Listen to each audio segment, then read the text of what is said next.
Hi hello ನಮಸ್ತೆ, ನಾನು ನಿಮ್ಮ ಉಮೇಶ್ ಉತ್ಸೆ. ನಾವಿವತ್ತು ಮಲೆನಾಡಲ್ಲಿದ್ದೀವಿ. ಮಲೆನಾಡಲ್ಲಿ ಸಿಕ್ಕುವಂಥ ಬಹಳ ಅಪರೂಪದ ಹೂಗಳನ್ನು ತೋರಿಸ್ತಾ ಹೋಗ್ತೀನಿ. ಕಳೆದ ವಿಡಿಯೋದಲ್ಲಿ ನಾನು ಗೌರಿ ಹೂನ ತೋರಿಸಿದ್ದೆ. ಇವತ್ತು ಈ ವಿಡಿಯೋದಲ್ಲಿ ಏನು ಮಲೆನಾಡಲ್ಲಿ ಸಿಕ್ಕುವಂಥ ಕಹಳೆ ಹೂನ ತೋರಿಸ್ತೀನಿ. ಬನ್ನಿ, ಆ ಕಹಳೆ ಹೂ ಹೇಗಿದೆ ಏನಂತೆಲ್ಲ ಡೀಟೇಲ್ ಆಗಿ ತೋರಿಸ್ತಾ ಹೋಗ್ತೀನಿ. ಇದು ಮಲೆನಾಡಲ್ಲಿ ಸಿಕ್ಕುವಂಥ ಬಹಳ ಅಪರೂಪದ ಹೂವಾಗಿದೆ. ಏನು ಕಾಲಕ್ಕೆ ತಕ್ಕನಾಗಿ ಅಂದರೆ ಮಳೆಯ ಕಾಲದಲ್ಲಿ ಬಿಡುವಂಥ ಹೂಗಳು. ಇದು ಮಳೆಯ ಮುಗಿದು ಮಳೆಯ ಆರಂಭವಾಗಿ ಏನು ಅಂತ್ಯ ಆಗುತ್ತೆ, ಆ ಅಂತ್ಯದ ಕಾಲದಲ್ಲಿ ಬಿಡುವಂಥ ಹೂ. ಇದನ್ನ ಕಹಳೆ ಹೂ ಅಂತೇಳಿ ಕರಿತಾ ಹೋಗ್ತೀವಿ. ಕಹಳೆ ಹೂ ಅಂತ ಯಾಕೆ ಇದನ್ನ ಕರಿತಾ ಹೋಗ್ತೀವಿ ಅಂತೇಳಿ, ಇದರ ಆಕಾರ ಕಹಳೆಯ ರೂಪದಲ್ಲಿರೋದ್ರಿಂದ ಇದನ್ನ ಕಹಳೆ ಹೂ ಅಂತೇಳಿ ಕರಿತಾ ಹೋಗ್ತೀವಿ.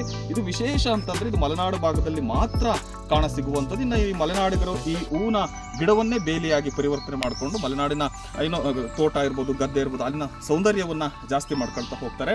ಅದೇ ಹಲ್ಲದಲ್ಲೇ ಈ ಭಾಗದಲ್ಲಿ ನಮಗೆ ವಿಶೇಷವಾಗಿ ಕಾಣುವಂಥದ್ದು ಎರಡು ಬಗೆಯ ಅಂದ್ರೆ ಎರಡು ಬಣ್ಣದ ಹೂಗಳು ಸಿಗ್ತವೆ. ಒಂದು ಬಿಳಿ ಬಣ್ಣದ್ದು ಮತ್ತೆ ಇನ್ನೊಂದು ನೀಲಿ ಬಣ್ಣದ ಹೂಗಳು ನಮಗೆ ಸಿಗ್ತವೆ.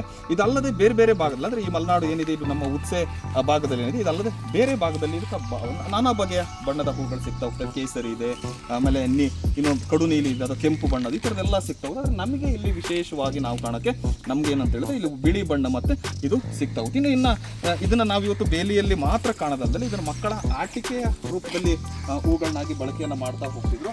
ಏನು ಇದನ್ನ ಕೈ ಬೆರಳಿಗೆ ಈ ಥರ ತೆಗೆಸ್ಕೊಂಡು ಬಾಲ್ಯದಲ್ಲಿ ಮಕ್ಕಳು ಅದನ್ನ ಆಟ ಆಡುವಂಥ ಪರಿಕಲ್ಪನೆ ಬಹಳ ಚೆನ್ನಾಗಿತ್ತು ಅಂತೇಳಿ ಇವತ್ತಿನ ಮಕ್ಕಳುಗಳಿಗೆ ಇದು ಭಾಗಶಃ ಮರ್ತಿರ್ಬೋದು ಅಂತೇಳಿ ನನಗೆ ಅನ್ಸೋದು ಸಾಧ್ಯ.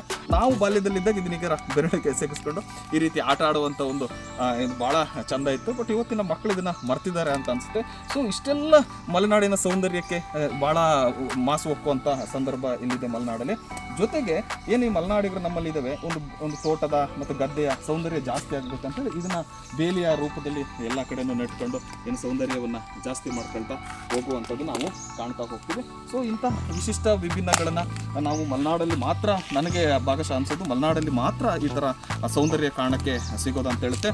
ಇದೇ ರೀತಿ ಮತ್ತಷ್ಟು ವಿಡಿಯೋಗಳನ್ನ ನಾನು ತೋರಿಸ್ತಾ ಹೋಗ್ತೀನಿ. ಮಲೆನಾಡು ಭಾಗದಲ್ಲಿ ಸಿಕ್ಕುವಂಥ ವಿಶಿಷ್ಟ ಮತ್ತು ವಿಭಿನ್ನವಾಗಿರುವಂಥದ್ದು ಅಂದರೆ ವಿಶೇಷವಾದಂಥದ್ದನ್ನ ತೋರಿಸ್ತಾ ಹೋಗ್ತೀನಿ. ಅಲ್ಲಿ ತನಕ ನಮ್ಮ ಚಾನಲ್ನ ಸಬ್ಸ್ಕ್ರೈಬ್ ಮಾಡಿ, ಲೈಕ್ ಮಾಡಿ, ಶೇರ್ ಮಾಡಿ.